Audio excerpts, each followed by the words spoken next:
Welcome back, everyone. It's Charlie. Marvel and Sony came to Cinemacon this week with a bunch of big reveals about Spider-Man 4. They're calling it Brand New Day, based on a big comic book arc. We already know a little bit about the movie. Tom Holland released a video, and the director Daniel Destin Cretton talked a little bit about the movie, confirming some big details. Brand New Day was a huge comic book arc that followed one more day, featuring a lot of similar big twists, that Spider-Man having people's memories erased on Earth that we saw during No Way Home with the spells, allowing Marvel to retcon some huge details about the character in the comics at the time. The reasons why he had people's memories erased in the comics were a little bit different, but there were some similar things that they've already adapted into the MCU version through No Way Home. The main reason for doing that, though, on a creative level, was to give Spider-Man a fresh start in the comics, and that's basically what Tom Holland said they're doing in the actual MCU movies, too. Of course, Tom Holland made all the Spoiler Bros jokes. Tom Hardy separately even talked about a Spider-Man Venom crossover movie that got canceled by studio politics. There were also a bunch of big reveals about Spider-Man Beyond the Spider-Verse completely separately too, but they're treating that like a completely separate movie. There might be like a little bit of crossover in Avengers Secret Wars. We will see about that. That's all speculation, years and years away. What I'll do is I'll talk about the Spider-Man 4 Brand New Day stuff first, then I'll talk about Spider-Man Beyond the Spider-Verse because they did bring some footage for Beyond the Spider-Verse. If you're brand new to the channel, of course I'll be doing videos for all the movies. There's supposed to be a bunch of big reveals for the Superman movie today. If there's a brand new trailer, of course I'll do a video for that. We also have a brand new Daredevil Born Again episode, so be sure to subscribe to get everything. Gonna be a real big couple of weeks with all the Cinemacon stuff happening right now. Just starting with all the Spider-Man 4 Brand New Day stuff first. Like I said, Tom Holland confirmed in the video that they played of him at Cinemacon that they were using the movie as a fresh start for Spider-Man in the MCU. Sony and Marvel will continue their sharing deal, but the way that Kevin Feige explained this, they typically only make that deal for one Spider-Man movie at a time, one solo Spider-Man movie, then a couple other crossover movies. Right now, the deal is for Spider-Man 4 and 2 new Avengers movies, Doomsday and Secret Wars. Then they'll renew the deal again when they get ready to make Spider-Man 5, and the same thing with Spider-Man 6, like the last movie in this brand new trilogy. Those are like my three options. Daniel Destin Cretton is the person who's directing the movie. He did the Shang-Chi movie. He was also going to do Avengers Kang Dynasty when it was still Kang Dynasty and they hadn't pivoted to Dr. Doom, Robert Downey Jr., and called it Avengers Doomsday, completely changing the plot, getting rid of the Kang character. Then after that, he was going to do the Shang-Chi 2 movie. They're still making that, but because Marvel then turned around right after that and also hired him to direct Spider-Man Brand New Day, they're way more focused on doing a Spider-Man movie than doing another Shang-Chi movie. So you kind of see the way that happens. Shang-Chi 2 just gets moved way down the bench, like, we'll do you eventually, someday. Well, I'll be old and gray, but eventually you will get another movie. He did say a lot of really cool things about the movie, though. He revealed that his son's first words were Spider-Man. Like, literally his son's first speaking words were Spider-Man. And it sounds like he loves the Spider-Man character, like he is completely locked in, like he is dialed in on Spider-Man stuff his entire life. He said there's something about this character, his imperfect, messy humanity. To say it's an honor to be standing on stage, pretty big understatement. They made a bunch of jokes about being in Vegas, because that's where Cinemacon is happening. Generally, it just sounds like he gets the Spider-Man character, like he understands who the Spider-Man character is supposed to be. So really happy that he's directing the movie. Should be really, really solid. He did say that they're designing a brand new suit for the movie, so it won't be exactly like the suit that we saw at the end of Spider-Man No Way Home, but he might have that at the very, very beginning of the movie briefly before he transitions to like another new suit. Guessing that it's going to be another homemade suit as well too, because they basically got rid of all the Avengers level, the Iron Man stuff that was part of the character. Just like the comic book Brand New Day, they're using this as a creative reset for the Spider-Man character, taking him back to ground level, so to speak. Even though it does sound like they're going to be dealing with a lot of multiverse elements in the movie, because, next big thing, they're releasing the movie right after Avengers Doomsday, so we've been talking about this for a while because they revealed the release date a while ago.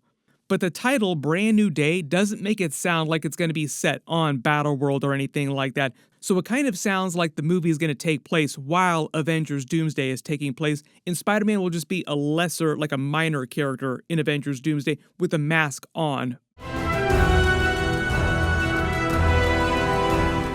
Which is a really easy way for the Russo brothers to put him in the movie and film scenes with the Spider-Man character while Tom Holland is busy filming a Christopher Nolan movie this year and also filming that Spider-Man Brand New Day movie later this year. Like, Tom Holland is booked up filming. He doesn't have a whole lot of time to film Avengers Doomsday scenes. We are expecting Avengers Doomsday to loosely adapt elements of the Time Runs Out storyline where Doctor Doom, played by Robert Downey Jr., comes to the MCU, tricking them into thinking that he's helping the multiverse, winds up collapsing it the rest of the way, and everybody winds up on a version of MCU Battleworld, which they might just use the Void for, just because the Void already kind of functions the way the Battleworld did in the comics. But I do think we're all on the same page here that Tom Holland's Spider-Man will be a part of Avengers Secret Wars. So they might just use the Ant-Man and the Wasp trick during the Spider-Man Brand New Day ending or the post-credit scene where they sync up with the Avengers Doomsday ending and everybody winding up on Battleworld, or the people that do survive the collapse of the multiverse. I think we're expecting the body count in Avengers Doomsday to be super high. Like, some of the chairs here will not return in Secret Wars, RIP to some of these people. Also probably the reason why we didn't see Spider-Man in Chair Watch here, just because he'll be a relatively minor character, and they mostly wanted to focus on the hype of the brand new characters like the Fantastic Four, Channing Tatum's character that was coming back, and all the classic X-Men that were going to be showing up, because they're really making that movie seem like more of an Avengers versus X-Men kind of film, where you have two different teams from different universes battling it out to save their worlds, and Doctor Doom sort of manipulating things in the background. Tom Holland made a bunch of jokes about spoiler bros. He said he's well past the hump of the spoiler stuff, so he's not going to be giving anything away during his video at Cinemacon, but he was talking about it being a fresh start for the character, like a brand new trilogy for the character. We will see what he winds up spoiling eventually over the course of them making this movie. Amy Pascal, who's the main Sony producer on their side of things for all these Spider-Man movies, also confirmed a couple big details about the film, and this is also true of the Brand New Day storyline too in the comics. She said the main plot point that they were coming into the movie addressing was that No Way Home ended with him basically erasing the Peter Parker side of the character from everybody's memories, and now he's been spending all of his time only being Spider-Man, locked in on being Spider-Man 24/7. I don't need a gun-toting vigilante who wears a skull on his chest, or a man who dresses in a spider outfit. We literally got the Spider-Man name drop from Kingpin during his big New Year's Eve address after he became mayor of New York City. So Spider-Man in the MCU right now is very active in New York City, but nobody knows that he's Peter Parker. In the comics, the reasons why he had everybody's memories erased in his marriage to Mary Jane retcon was so that Marvel comic book people could creatively reset the character. There were a lot of similar plot elements during Spider-Man No Way Home, but it was different from the comic book version of that. Like Mephisto was a big part of that. Make all of the Mephisto jokes that you want. Brand New Day was the first big comic book arc that followed him retconning everybody's memory, like erasing memories of Peter Parker and erasing his marriage to Mary Jane. We know that Sadie Sink is joining the movie as a character with a quote-unquote mysterious past. Everybody's been speculating that she's Jean Grey from the new X-Men reboot movie. I do not think that she's going to be Jean Grey. I do think she's playing a character who is from the Spider-Man comics and probably from this Brand New Day comic book arc. There are a number of female villains she could be playing, or female characters. Either someone like Felicia Hardy, Black Cat, or Lily Hollister, who plays a couple different characters during the Brand New Day arc, both the Menace Goblin character and Queen Cat. MJ and Ned Leeds are supposed to be back as minor characters in the movie. Sadie Sink is meant to be a main character in most of the movie. And they're supposed to introduce some new friends, like a supporting cast, that will follow him around the way that MJ and Ned Leeds did in the previous Spider-Man trilogy. Supposedly one of the main villains of the movie is going to be a middle-aged woman, someone between her 40s and 50s. They didn't say which character. There are a number of villains from the Brand New Day arc, primarily Mr. Negative. Kingpin is in there, Lily Hollister, like I said, who transformed into Menace, but she's a younger character. There was talk of a version of Chameleon showing up, not the one from the Kraven movie, like not so fast, Kraven, bet you didn't see that coming. They retconned the Sony universe out of existence, basically. Like, they're going to go forward with their own Venom movies again eventually, but they're probably going to do a big creative reset. When he said that they were going to do a Venom Spider-Man crossover movie, it sounds like they were setting that up with the second Venom movie. Like, you saw that post-credit scene with them teasing crossover during Spider-Man No Way Home, and then it never really happened in a big way. It sounds like that's when all the quote-unquote studio politics killed that big crossover. You My guess is that was mostly a Marvel Sony higher level thing about what they wanted to do with the Tom Holland character in the main Spider-Man movies and what Sony wanted to do with the Venom movies, and they just couldn't come to an agreement about how they were going to bridge that gap. So that's why No Way Home spent most of its time dealing with the Tobey Maguire, Andrew Garfield, multiverse stuff, the Sinister Six stuff, and they just changed the Venom part of the storyline to be a post-credit scene, where previously he had been a much bigger part of the movie. I think that's what Tom Hardy was referring to when he said studio politics killed their big crossover. They wanted Tobey Maguire and Andrew Garfield way more than they wanted me crossing over with Spider-Man. Personally, I think they probably made the right move there. I think general audiences were much happier to see Tobey Maguire and Andrew Garfield come back than they were to see Venom crossover, but it would have been cool to see some Venom crossover. There are a couple other supporting characters that Sadie Sink could also be playing in the movie. Jackpot is a character in the story for Brand New Day. There were a couple versions of the character, like most people think of Mary Jane when they think of Jackpot. There has been talk about Sadie Sink being a multiverse version of Mary Jane, also because of her very, very identifiable red hair.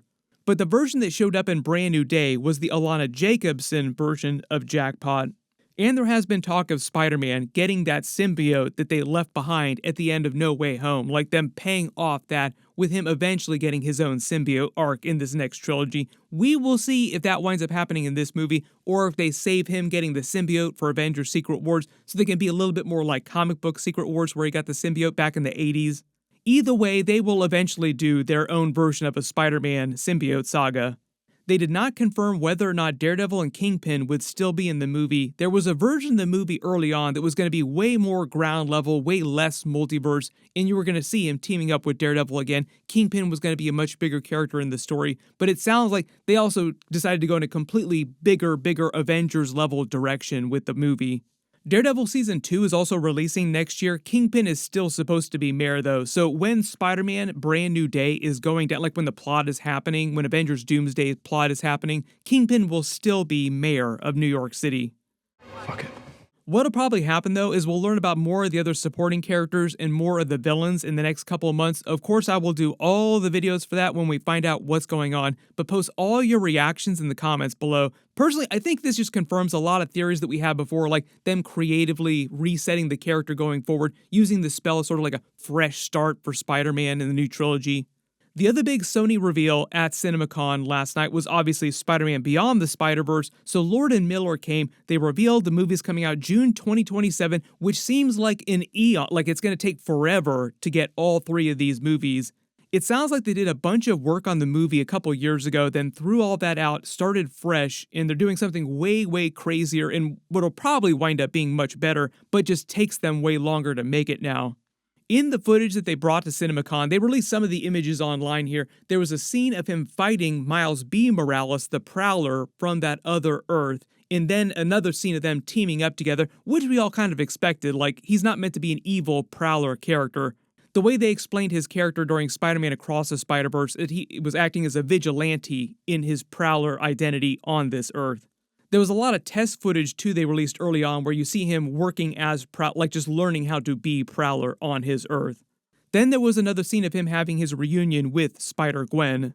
Generally seems like the movie will be fire, but in exchange for that, like the monkey's paw situation, is that we have to wait extra long to actually get the movie. So it's like one of those situations where you can get amazing things, you just have to wait longer to actually get them, like you have to give them longer to work on them to make them amazing. They probably won't reveal the first actual teaser trailer for that unless the footage from CinemaCon leaks out, which I will totally do a video for if it does leak out, but they probably won't officially release anything until next year at least.